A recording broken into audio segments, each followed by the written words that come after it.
Wait sir sir sir sir wait sir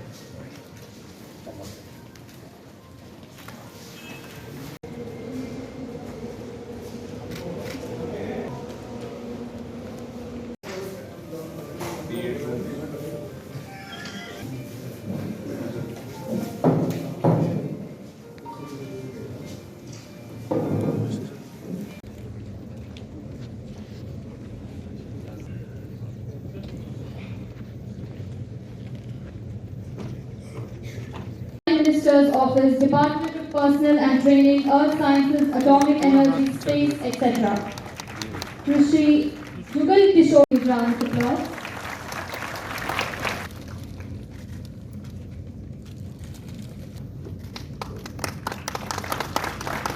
East.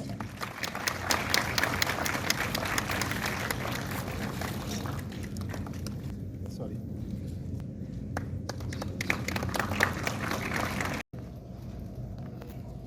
आदरणीय doctor Jitendra Singh ji, minister of state,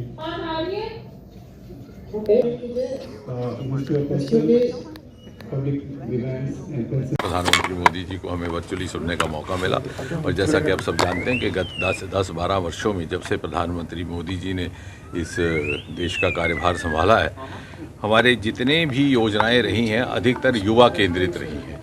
महिला, युवा, किसान, गरीब, इन 4 जातियों को लेकर के प्रधानमंत्री जी ने हमेशा प्राथमिकता दी है। जहाँ तक युवाओं का ताल्लुक है, न केवल युवाओं को प्रोत्साहन दिया गया अलग अलग क्षेत्रों में, बल्कि एक बहुत बड़ा योगदान मोदी जी का रहा है जिसकी अक्सर चर्चा कम होती है। वो ये कि उन्होंने हमें सरकारी नौकरी की मानसिकता से बाहर निकाला और रोज़गार के अन्य ज़रिए हो सकते हैं ये भी हमें समझाया।